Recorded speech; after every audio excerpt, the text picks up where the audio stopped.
ആകാശവാണി. നമസ്കാരം. പ്രാദേശിക വാർത്തകൾ വായിക്കുന്നത് സീന ആന്റണി. പ്രധാന വാർത്തകൾ. പ്രധാനമന്ത്രി നരേന്ദ്രമോദിയുടെ 2 ദിവസത്തെ സൌദി അറേബ്യ സന്ദർശനത്തിന് ഇന്ന് തുടക്കം. വയനാട് ഭൂരഹിതരായ 123 പട്ടികവർഗ കുടുംബങ്ങൾക്കായി നിർമ്മിച്ച വീടുകളുടെ താക്കോൽദാനം മുഖ്യമന്ത്രി പിണറായി വിജയൻ നിർവഹിച്ചു.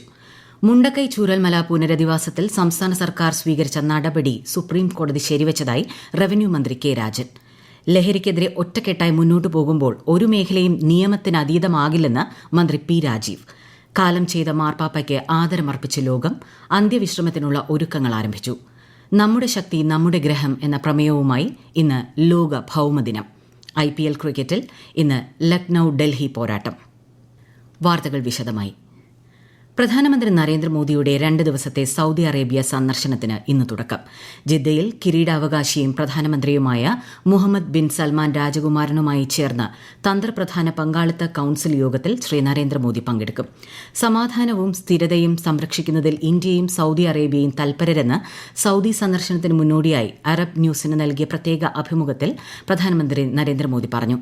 സൌദി അറേബ്യ ഇന്ത്യയുടെ വിശ്വസ്ത സുഹൃത്തും തന്ത്രപരമായ പങ്കാളിയുമാണെന്നും പ്രധാനമന്ത്രി വ്യക്തമാക്കി. ഉരുൾപൊട്ടൽ ദുരന്തമുണ്ടായ വയനാടിനെ സഹായിക്കാൻ കേരളം ഒന്നാകെ അണിനിരന്നതായി മുഖ്യമന്ത്രി പിണറായി വിജയൻ. കൽപ്പറ്റയിൽ വയനാട് ജില്ലാതല അവലോകന യോഗത്തിൽ സംസാരിക്കുകയായിരുന്നു അദ്ദേഹം. വിവിധ മേഖലകളിൽ നിന്നുള്ള പ്രതിനിധികൾ യോഗത്തിൽ പങ്കെടുത്തു.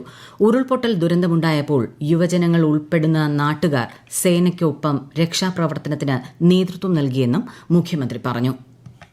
ആ ദുരന്തത്തിൽ നമ്മുടെ നാട് വലിയ തോതിലുള്ള രക്ഷാപ്രവർത്തനമാണ് നടത്തിയത്. അതിലും നാട്ടുകാർക്ക് തന്നെയാണ് ഏറ്റവും സുപ്രധാന പങ്ക്. എല്ലാ സേനകളുടെയും മുന്നിൽ നാട്, പ്രത്യേകിച്ച് നാടിൻ്റെ യുവത ഓടിയെത്തുകയായിരുന്നു. സംസ്ഥാന സർക്കാരിന്റെ 4ാം വാർഷികത്തിന്റെ ഭാഗമായി സംഘടിപ്പിക്കുന്ന എന്റെ കേരളം പ്രദർശന വിപണന മേളയ്ക്ക് കൽപ്പറ്റ SKMG സ്കൂളിൽ തുടക്കമായി. ആഘോഷങ്ങൾ ഒഴിവാക്കി മേളയുടെ ഔദ്യോഗിക ഉദ്ഘാടനം മുഖ്യമന്ത്രി പിണറായി വിജയൻ നിർവഹിച്ചു. കൂടുതൽ വിവരങ്ങളുമായി ആകാശവാണി വയനാട് ജില്ലാ പ്രതിനിധി അരുൺ വിൻസെന്റ്. മാർപ്പാപ്പയുടെ നിര്യാണത്തെ തുടർന്ന് സംസ്ഥാനത്ത് 2 ദിവസം ഔദ്യോഗിക ദുഃഖാചരണം പ്രഖ്യാപിച്ചതിനാൽ ഇന്നും നാളെയും നടത്താനിരുന്ന എന്റെ കേരളം പരിപാടിയുടെ ഭാഗമായുള്ള കലാ സാംസ്കാരിക പരിപാടികൾ ഒഴിവാക്കി. പരൂർക്കുന്ന് പുനരധിവാസ മേഖലയിലെ ഭൂരഹിതരായ 123 പട്ടികവർഗ കുടുംബങ്ങൾക്കായുള്ള വീടുകളുടെ താക്കോൽദാനവും മുഖ്യമന്ത്രി നിർവഹിച്ചു. മേപ്പാടി, മുട്ടിൽ, മൂപ്പൈനാട് ഗ്രാമപഞ്ചായത്തുകളിലെ ഭൂരഹിതരായ കുടുംബങ്ങൾക്ക് 10 സെന്റ് ഭൂമിയിൽ 6 ലക്ഷം രൂപ ചെലവഴിച്ചാണ് വീടുകൾ നിർമ്മിച്ചത്. പുനരധിവാസ പാക്കേജിൽ ഉൾപ്പെട്ട 42 കുടുംബങ്ങളുടെ നിർമ്മാണ പ്രവർത്തനങ്ങൾ ദ്രുതഗതിയിൽ പുരോഗമിക്കുന്നുണ്ട്.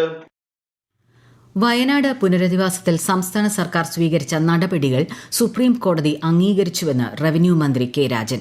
2026 പുതുവത്സരത്തിൽ എല്ലാ വീടുകളും പൂർത്തിയാക്കുമെന്നും അദ്ദേഹം കോഴിക്കോട്ട് മാധ്യമങ്ങളോട് പറഞ്ഞു. അതേസമയം കോഴിക്കോട് വിലങ്ങാട് പുനരധിവാസം സംബന്ധിച്ച് ഇന്ന് യോഗം ചേരും. മുനമ്പം വിഷയത്തിൽ അർഹരായ എല്ലാവർക്കും ഭൂമിയുടെ ഉടമസ്ഥാവകാശം ഉറപ്പാക്കുമെന്നും മന്ത്രി പ്രതികരിച്ചു. ചലച്ചിത്ര നടൻ ഷൈൻ ടോം ചാക്കോയ്ക്കെതിരായ കേസ് ഗൌരവമായി തന്നെയാണ് പോലീസും എക്സൈസും കാണുന്നതെന്ന് മന്ത്രി പി രാജീവ്. അന്വേഷണവുമായി സഹകരിക്കുമെന്ന് നടി വിൻസി വ്യക്തമാക്കിയിട്ടുണ്ട്. ലഹരിക്കെതിരെ പോലീസും എക്സൈസും നാടും ഒറ്റക്കെട്ടായി മുന്നോട്ടു പോവുകയാണ്. ഏതെങ്കിലും വ്യക്തിയോ മേഖലയോ നിയമത്തിന് അതീതമാകില്ലെന്നും മന്ത്രി കണ്ണൂരിൽ മാധ്യമപ്രവർത്തകരോട് പറഞ്ഞു. അഴിമുഖത്തെ മണൽ നീക്കം സംബന്ധിച്ച് പ്രതിഷേധമുയർന്ന മുതലപ്പൊഴിയിൽ പൊഴിമുറിക്കൽ നടപടികൾ ആരംഭിച്ചു. 3 മീറ്റർ ആഴത്തിലും 13 മീറ്റർ വീതിയിലും JCB ഉപയോഗിച്ച് ഭാഗികമായാണ് പൊഴിമുറിക്കുന്നത്. മത്സ്യത്തൊഴിലാളികളുമായി ഇന്നലെ നടത്തിയ ചർച്ചയിൽ പൊഴിമുറിക്കാൻ സമ്മതിച്ചിരുന്നു. വ്യാഴാഴ്ച വലിയ ഡ്രഡ്ജർ എത്തുന്നതോടെ മണൽ നീക്കം വേഗത്തിലാകും. തൊഴിലുറപ്പ് പദ്ധതിയിൽ കുടിശ്ശികയുൾപ്പെടെ കേരളത്തിന് 1082.67 കോടി രൂപ കേന്ദ്ര സർക്കാർ അനുവദിച്ചു. കഴിഞ്ഞ സാമ്പത്തിക വർഷത്തെ കുടിശ്ശികയായ 985.84 കോടി രൂപയും നടപ്പു സാമ്പത്തിക വർഷത്തേക്കുള്ള വിഹിതവുമാണ് ലഭിക്കുക. പരിഷ്കരിച്ച പാഠപുസ്തകങ്ങളുടെ പ്രകാശനവും സംസ്ഥാനതല വിതരണ ഉദ്ഘാടനവും മുഖ്യമന്ത്രി പിണറായി വിജയൻ നാളെ തിരുവനന്തപുരത്ത് നിർവഹിക്കും. കഴിഞ്ഞ വർഷം പരിഷ്കരിച്ച 1, 3, 5, 7, 9 ക്ലാസുകളിലെ പാഠപുസ്തകങ്ങളും ഈ വർഷം പരിഷ്കരിക്കുന്ന 2, 4, 6, 8 ക്ലാസുകളിലെ പാഠപുസ്തകങ്ങളും ചടങ്ങിൽ വിതരണം ചെയ്യും. സഹകരണ എക്സ്പോയുടെ 3ാം പതിപ്പ് തിരുവനന്തപുരം കനകക്കുന്നിൽ പുരോഗമിക്കുന്നു. 10 ദിവസം നീളുന്ന പ്രദർശന വിപണന മേളയുടെ ഔപചാരിക ഉദ്ഘാടനം മുഖ്യമന്ത്രി പിണറായി വിജയൻ നാളെ നിർവഹിക്കും. എക്സ്പോയുടെ സ്റ്റാളുകളും പ്രദർശനവും ബീഹാർ സഹകരണ വകുപ്പ് മന്ത്രി പ്രേംകുമാർ സന്ദർശിച്ചു. ഈ വാർത്തകൾ ആകാശവാണിയിൽ നിന്ന്.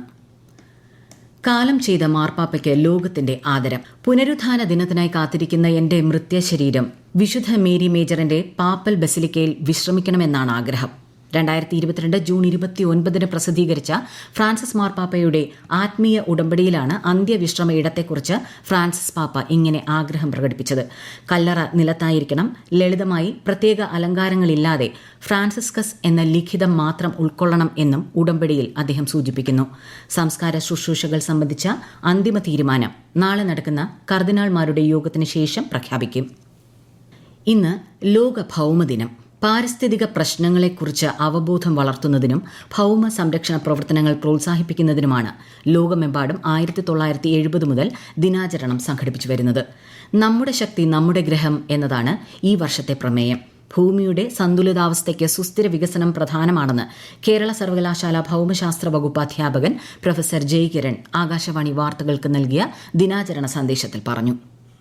കൃഷിയിടങ്ങളിൽ ജൈവ വളങ്ങളുടെ ഉപയോഗവും പ്ലാസ്റ്റിക് ഉൾപ്പെടെയുള്ള മാലിന്യങ്ങൾ വേർതിരിച്ച് ശാസ്ത്രീയമായി സംസ്കരിക്കുകയും ചെയ്യുന്നതിലൂടെ മണ്ണിന്റെ ആരോഗ്യം വർദ്ധിപ്പിക്കാം. നഗരങ്ങളിലെ തുറസായ സർക്കാർ ഭൂമികളിലും കഴിയുന്നത്ര സ്വകാര്യ ഭൂമികളിലും മിയാവാക്കി കാടുകൾ വച്ച് പിടിപ്പിക്കുന്നതിലൂടെ അധിക കാർബൺ ഡൈ ഓക്സൈഡ് വലിച്ചെടുക്കാം. സുസ്ഥിര വികസന പ്രവർത്തനങ്ങൾക്ക് കൂടുതൽ പ്രചാരം കൊടുക്കുക എന്നുള്ളതാണ് ഏറ്റവും പ്രധാനം.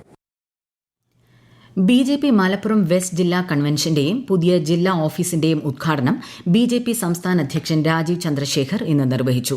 വികസിത ഭാരതത്തിനൊപ്പം മാറാത്ത കേരളം ഇനി മാറും എന്ന മുദ്രാവാക്യം ഉയർത്തി സംസ്ഥാന അധ്യക്ഷന്റെ ജില്ലാ സന്ദർശനത്തിന്റെ ഭാഗമായാണ് പരിപാടികൾ സംഘടിപ്പിച്ചത്. വികസിത കേരളം യാഥാർത്ഥ്യമാക്കുമെന്നും ജനങ്ങൾ ആവശ്യപ്പെടുന്ന മാറ്റങ്ങൾ BJPക്ക് നൽകാൻ കഴിയുമെന്നും ശ്രീ രാജീവ് ചന്ദ്രശേഖർ പറഞ്ഞു.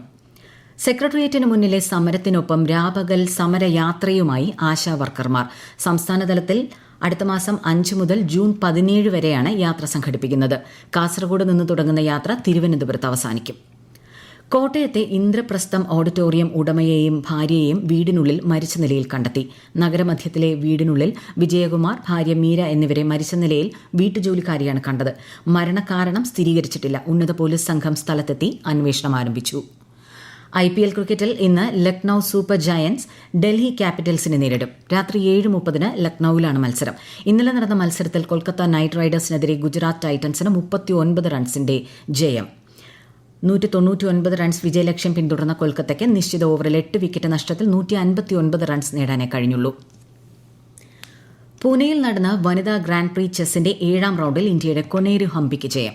ചൈനീസ് ഗ്രാൻഡ് മാസ്റ്റർ ഷു ജിനറിനെ പരാജയപ്പെടുത്തിയ ഹംപി ഇതോടെ ലീഡ് സ്വന്തമാക്കി. ഇന്ന് ഇന്ത്യയുടെ ദിവ്യ ദേശ്മുഖ് ഷു ജിനറിനെ നേരിടും. 8ാം റൌണ്ട് മത്സരങ്ങൾ ഇന്ന് വൈകുന്നേരം 3 മണിക്ക് ആരംഭിക്കും. രാജ്യത്തെ ഓഹരി വിപണികളിൽ നേട്ടം. ബോംബെ ഓഹരി സൂചിക സെൻസെക്സ് 285 പോയിന്റ് നേട്ടത്തിൽ 79,695-ലും ദേശീയ ഓഹരി സൂചിക നിഫ്റ്റി 73 പോയിന്റ് ഉയർന്ന് 24,198-ലും വ്യാപാരം തുടരുന്നു. സ്വർണ്ണവിലയിൽ ഇന്നും കുതിപ്പ്. ഗ്രാമിന് 275 രൂപ കൂടി 9,290 രൂപയും പവന് 74,320 രൂപയുമാണ് ഇന്നത്തെ വില. സംസ്ഥാനത്ത് കനത്ത ചൂട് തുടരുന്നു. തുടർച്ചയായി കൂടുതൽ സമയം വെയിലേൽക്കുന്നത് ഗുരുതര ആരോഗ്യ പ്രശ്നങ്ങൾക്ക് കാരണമാകുന്നതിനാൽ പൊതുജനങ്ങൾ സുരക്ഷാ മുൻകരുതൽ സ്വീകരിക്കണം. പകൽ 10 മുതൽ 3 മണിവരെയുള്ള സമയങ്ങളിൽ നേരിട്ട് സൂര്യപ്രകാശം ഏൽക്കുന്നത് പരമാവധി ഒഴിവാക്കുക. അതേസമയം സംസ്ഥാനത്തെ തെക്കൻ ജില്ലകളിൽ ഒറ്റപ്പെട്ട നേരിയ മഴയ്ക്കും സാധ്യതയുണ്ടെന്ന് കേന്ദ്ര കാലാവസ്ഥാ വകുപ്പ് അറിയിച്ചു. കേരള വാട്ടർ അതോറിറ്റിയുടെ വെള്ളയമ്പലത്തുള്ള ശുദ്ധീകരണശാലയിൽ ശുചീകരണ പ്രവർത്തനങ്ങൾ നടക്കുന്നതിനാൽ നാളെ ഉച്ചയ്ക്ക് 2 മണി മുതൽ രാത്രി 10 മണി വരെ തിരുവനന്തപുരം നഗരത്തിന്റെ വിവിധ ഭാഗങ്ങളിൽ ശുദ്ധജല വിതരണം ഭാഗികമായി തടസ്സപ്പെടും. ഉപഭോക്താക്കൾ വേണ്ട മുൻകരുതൽ എടുക്കണമെന്ന് ജല അതോറിറ്റി അറിയിച്ചു. പ്രധാന വാർത്തകൾ വീണ്ടും. പ്രധാനമന്ത്രി നരേന്ദ്രമോദിയുടെ 2 ദിവസത്തെ സൗദി അറേബ്യ സന്ദർശനത്തിന് ഇന്ന് തുടക്കം. വയനാട് ഭൂരഹിതരായ 123 പട്ടികവർഗ കുടുംബങ്ങൾക്കായി നിർമ്മിച്ച വീടുകളുടെ താക്കോൽദാനം മുഖ്യമന്ത്രി പിണറായി വിജയൻ നിർവഹിച്ചു. മുണ്ടക്കൈ ചൂരൽമല പുനരധിവാസത്തിൽ സംസ്ഥാന സർക്കാർ സ്വീകരിച്ച നടപടി സുപ്രീം കോടതി ശരിവച്ചതായി റവന്യൂ മന്ത്രി കെ രാജൻ. ലഹരിക്കെതിരെ ഒറ്റക്കെട്ടായി മുന്നോട്ടു പോകുമ്പോൾ ഒരു മേഖലയും നിയമത്തിനതീതമാകില്ലെന്ന് മന്ത്രി പി രാജീവ്. കാലം ചെയ്ത മാർപ്പാപ്പയ്ക്ക് ആദരമർപ്പിച്ച ലോകം. അന്ത്യവിശ്രമത്തിനുള്ള ഒരുക്കങ്ങൾ ആരംഭിച്ചു. നമ്മുടെ ശക്തി നമ്മുടെ ഗ്രഹം എന്ന പ്രമേയവുമായി ഇന്ന് ലോക ഭൌമദിനം. IPL ക്രിക്കറ്റിൽ ഇന്ന് ലക്നൌ ഡൽഹി പോരാട്ടം. പ്രാദേശിക വാർത്തകൾ കഴിഞ്ഞു. അടുത്ത വാർത്താ പ്രക്ഷേപണം 12:50.